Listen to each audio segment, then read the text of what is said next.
Dieu, tu es bon, tu es merveilleux. Toi qui es notre raison d'être sur la terre des vivants, nous t'élevons, nous t'exaltons, nous te bénissons, Père, parce que tu es Dieu. Merci pour ces moments d'édification. Merci pour ta puissance, pour ton autorité que tu mets dans la parole qui sort de ma bouche afin de relever mes frères et sœurs qui sont tombés à cause des turpitudes de ce monde. Sois béni, sois exalté, Père. Merci, Seigneur Saint-Esprit, pour ta présence. Et merci parce que tu nous conduis dans ta lumière. Au nom de Jésus-Christ, nous avons ainsi prié. Amen. Peuple de Dieu, bonjour. Je suis très heureuse de me retrouver une fois de plus devant vous parce que nous avons commencé à étudier les comportements de deux personnages dans la Bible. Il s'agit bien sûr de Saül et de David.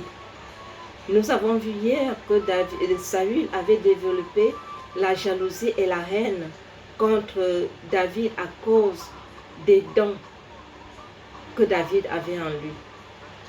Et maintenant, il cherche à le tuer.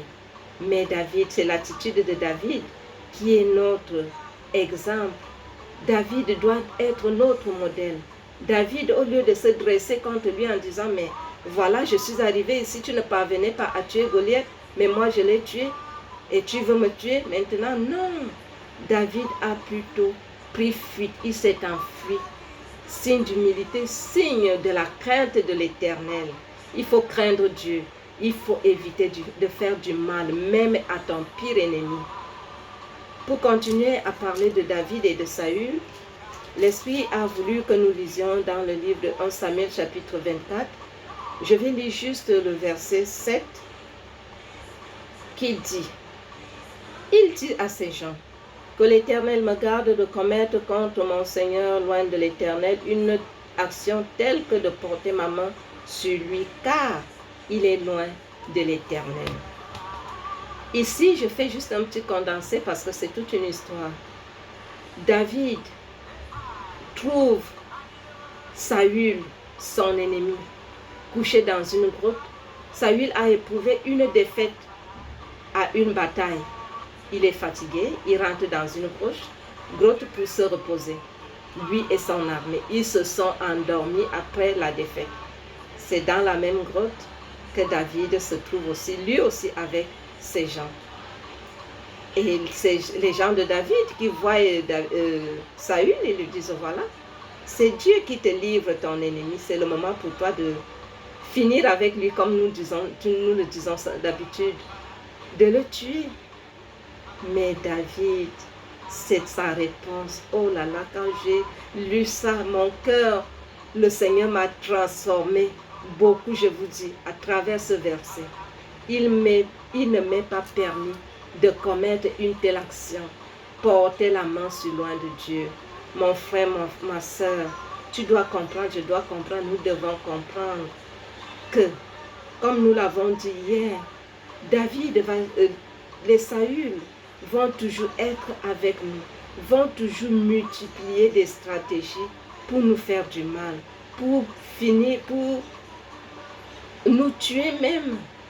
Mais toi, qui es dans la filiation de Jésus-Christ, il t'interdit de porter ta main sur loin de Dieu. Je ne vais pas parler de loin de Dieu, je vais parler de la créature de Dieu. Je vais faire un peu un feedback sur l'histoire. Saül ici, qu'est-ce qui anime Saül? Pourquoi Saül devient si cruel? J'avais posé cette question à mon pasteur, Père son âme. Il vient de me quitter. Quand j'étudiais le livre de Samuel, j'avais lu que Dieu a suscité l'esprit mauvais qui est entré en Saül. Je lui ai demandé, mais mon pasteur, mon père, comment Dieu peut envoyer un esprit mauvais en quelqu'un?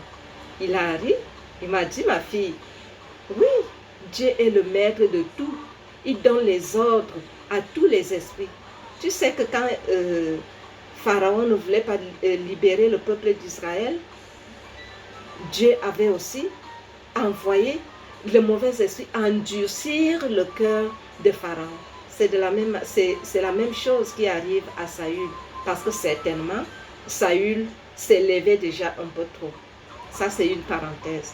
Pour nous dire que nos Saül, certainement, ils ont été élevés par Dieu.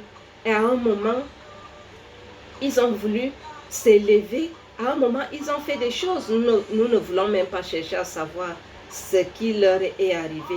Ce qui nous intéresse ici, c'est notre attitude face à ce Saül, qui est aussi la créature de Dieu. Dieu ne veut pas la mort du pécheur. Toi qui gardes ta foi, toi qui gardes ta filiation, Saül est tombé, mais c'est une créature de Dieu. Dieu a voulu qu'il existe et Dieu veut même qu'il sauve son âme. Mais toi, enfant de Dieu, toi que Saül cherche à faire du mal, le voilà livré. Il est en position de faiblesse. Dieu t'interdit de lui faire du mal. Dieu ne te permet pas de porter ta main sur lui. David est ton modèle. David est mon modèle. David devrait être notre modèle dans la marche avec Jésus-Christ. Nous ne sommes pas appelés à nous venger. Non. Nous laissons la place à Dieu de traiter ces créatures qui nous font du mal selon ce qu'il trouve bon dans son royaume. Toi, tu es appelé à l'aimer. Tu dois t'abstenir à souiller tes mains en commettant le péché de faire du mal à ton prochain. Porter main, ici, j'aimerais parler de porter la main. Porter la main sur quelqu'un, ce n'est pas seulement physique. Porter la main sur quelqu'un, ça peut être spirituel. Les gens qui font des choses mystiques, mais aussi, ce qui est beaucoup plus courant, c'est porter main de manière psychologique, atteindre la psychologie de quelqu'un, atteindre le moral de quelqu'un, ternir l'image de quelqu'un, dire des faussetés sur quelqu'un, coller des fausses étiquettes sur nos frères et sœurs. Mon frère, ma soeur, toi qui m'écoutes, abstiens-toi de faire du mal à ton prochain. Abstiens-toi de dire encore ce que tu dis là qui n'est pas vrai. Et même si c'est vrai, laisse Dieu juger sa créature qui est comme toi. Oui, nous savons que ça fait mal de savoir que quelqu'un veut te faire du mal gratuitement. Nous savons que ça fait très mal. Mais le Seigneur m'envoie te dire, il ne t'a pas permis de te venger. Laisse Dieu même te venger, s'il veut te venger. Qui sait si Saül peut se repentir? Si ton Saül peut se repentir, et toi qui veux te souiller les mains à lui faire du mal aujourd'hui, que deviendrais-tu après? Le Seigneur m'envoie te dire, tu dois savoir, je dois comprendre qu'il ne nous est pas permis de mettre la main sur nos ennemis. Lorsque j'étudie la Bible, j'ai lu dans le livre de Luc, chapitre 9, versets 59 à 56, les disciples Jacques et Jean, voyant cela, dirent à Jésus, « Veux-tu que nous commandions le feu descendre du ciel et les consume ?» Jésus se tourna vers eux et les réprimanda en disant, « Vous ne savez pas de quel esprit vous êtes animés, car le Fils de l'homme est venu non pour perdre les âmes des hommes, mais pour les sauver. » Le Seigneur Jésus-Christ interdit à ses disciples ici d'invoquer le feu. Mais il m'est toujours arrivé de constater, de voir par-ci par-là les gens qui invoquent le feu sur les créatures de Dieu. Non. Si tu es vraiment dans la filiation de Jésus-Christ, que tu veux marcher dans la marche avec Jésus-Christ, il n'était pas permis d'invoquer le feu. Il t'était permis de prier pour ton ennemi. Et si tu ne peux pas prier pour ton ennemi, prie pour que Dieu te permette de garder la foi en lui. Car lui seul peut te sauver de tout ce que l'ennemi entreprend contre toi.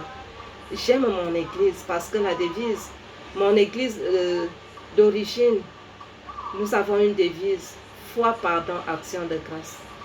Prêche l'évangile de foi, de pardon et de l'action de grâce, et pas l'évangile de la vengeance. Toi qui veux servir le Seigneur en esprit et en vérité, toi qui veux faire la volonté de Dieu, voilà ce que l'Esprit de Dieu te dit aujourd'hui. Amen. Dieu le Père, Dieu le Fils, Dieu le Saint-Esprit, merci parce que tu viens de toucher la vie de ma soeur, la vie de mon frère en ce moment. Que ton nom soit béni maintenant et à jamais. Au nom de Jésus-Christ. Amen.